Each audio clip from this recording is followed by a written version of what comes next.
அவங்க விடாம கூப்பிட்டாங்க. இன்னைக்கு நாம எத்தனை வாட்டி கூப்பிட்டு இருக்கிறோம்?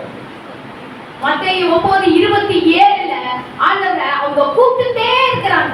இன்னைக்கு நம்ம ஒரு வாட்டி கூப்பிடுவோம், 2 வாட்டி கூப்பிடுவோம், 3 வாட்டி கூப்பிடுவோம், 5 வாட்டி கூப்பிடுவோம். ஒரு பிரச்சனையை தகுந்த அளவுக்கு நம்ம கூப்பிடுறோம். அப்புறம் ஸ்டாப். இது அவ்வளவுதான், நம்மளே எடுத்துக்கிற முடிவு. இதெல்லாம் இதுக்கு ஒண்ணும் பதில் வரல, இனிமேல் எதுக்கு? நோ. இன்னைக்கு ஆண்டவர் சொல்லுகிறார், நீ கூப்பிடுங்க. அவங்க விடாம கூப்பிட்டாங்க. அவங்க பக்கத்துல பார்த்தாங்களா? வெட்கப்பட்டாங்களா? தெருவுல கூட்டிட்டு போறாங்க. இன்னைக்கு தெருவுல ஒரு அல்லேலூயா சொல்றோமா? இல்ல தெருவுல போறவங்களுக்கு நம்ம சொல்றோமா? கண்ணு தெரியாதவங்க ஆண்டவரை கூப்பிடுறாங்க, கண்ணு தெரிஞ்சவங்க நம்ம ஆண்டவரை கூப்பிட்டோமா? Question mark. உன் கண் திறக்கப்படணும்னா நீ வாயில அறிக்கையிடணும், உன் வாயினாலே கூப்பிடணும், உன் வாயில விசுவாச வார்த்தை வரணும். அவங்க வாயில தான் கூப்பிட்டாங்க, அது தெருவுல. அல்லேலூயா, அல்லேலூயா. அவரை கூப்பிட்டாங்க, இயேசுவை கூப்பிட்டாங்க. அதுக்கு கிரேட் அவுட் மூல பாஷையில KROETO கிரேட் அப்படின்னு அர்த்தம். என்னன்னா 3 விதமான கூப்பிடுதலாம். மூல பாஷையில அவங்க கூப்பிட்டதுக்கு அர்த்தம், அவங்க கூப்பிட்டாங்களா? என்ன கூப்பிட்டாங்களா? சத்தமாய் கூப்பிட்டார்கள், ஓல விட்டு கூப்பிட்டார்கள், கூப்பிட்டே போனார்கள். அல்லேலூயா, அல்லேலூயா. மத்தேயு 5:5 வாசிப்போமா? சாந்த குணமுள்ளவர்கள் பாக்கியவான்கள், அவர்கள் பூமியை சுதந்தரித்துக் கொள்ளுவார்கள். வெளிப்படுத்தல் 12:2 வாசிப்போம். அவள் கர்ப்பவதியாய் இருந்து பிரசவ வேதனை அடைந்து பிள்ளை பெறும்படி வருத்தப்பட்டு அலறினாள். அப்பொழுது வேறொரு அடையாளம் வானத்திலே காணப்பட்டது. போதும். கர்ப்ப வேதனையோட மார்க் 5:5 வாசிப்போம். மார்க் 5:5. அவங்க எப்படி கூப்பிட்டாங்கன்றது பாருங்க. அவள் எப்பொழுதும் இறக்கும் அவளும் மலைகளிலும் கல்லறைகளிலும் இருந்து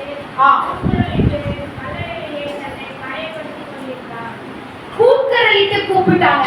இன்னைக்கு நம்ம எப்படி கூக்கரலிடுகிறோம்? நமக்கு நேசித்தவர்கள், நம்மளோட இருந்தவர்கள் ஏதாவது ஆபத்து ஆயிடுச்சா, இறந்துட்டாங்கன்னா ஒரே சத்தம் போட்டு கூப்பிடுவோம், அழுகுவோம். இங்க கர்ப்ப வேதனைப்படுகிற ஸ்திரீ, அந்த வேதனை வலி வரும்போது அவ கத்துற கத்து அந்த மாதிரி கண்ணு தெரியாதவங்க தாவீதின் குமாரனே இறங்கிருக்கு. அன்னைக்கு என்னைக்காவது நம்ம அப்படி கேட்டிருக்கிறோமா? என்னைக்காவது நம்ம கேட்டிருக்கிறோமா ஜெபத்துல? தாவீதின் குமாரன் என்ற அடி வயிற்றிலிருந்து வந்துதா? முழு ஆத்மாவோடு, முழு பலத்தோடு, முழு சுகத்தோடு எப்படி கூப்பிட்டிருக்கிறோம்? இயேசுப்பா இறங்குங்க. ஒரு சொட்டு கண்ணீர் உன் ஜெபத்துக்கு பதில் வருமா? முழு வேதனையோட அவங்க தெருவுல தாவீதின் குமாரனே கத்துனான். இன்னைக்கு நம்ம ஒரு பிள்ளைக்கு ஏதாவது ஒண்ணு ஆயிடுச்சுன்னா நம்ம எவ்வளவு வேதனைப்பட்டு பதறோம், வேதனைப்படுறோம். நீ செஞ்ச பாவத்திற்கு என்னைக்காவது அழுது கேட்டிருக்கீங்களா? நீங்க செஞ்ச துணிகரமான செஞ்சதுக்கு என்னைக்காவது அழுது கேட்டிருக்கிறோமா?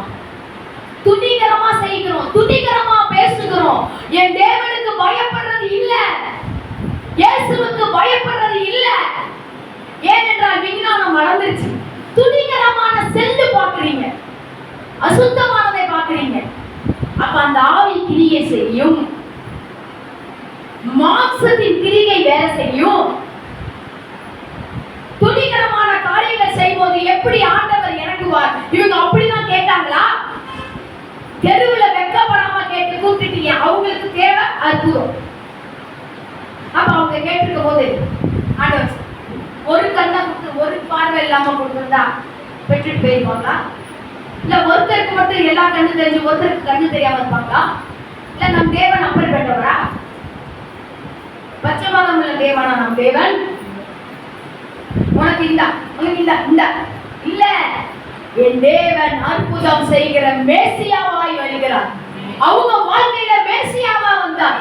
ஏனென்றால் மேசியா வருவார், எங்களை அழைத்து போவார், செய்வார், அற்புதம் செய்வார். அல்லேலூயா, அல்லேலூயா, அல்லேலூயா. வேதனையோடு தாவீதின் குமாரனுக்கு நம்ம கூப்பிடுறோம். அப்ப அடுத்த வசனத்தை வாசிமா, சங்கீதம் 145:8 வாசிமா.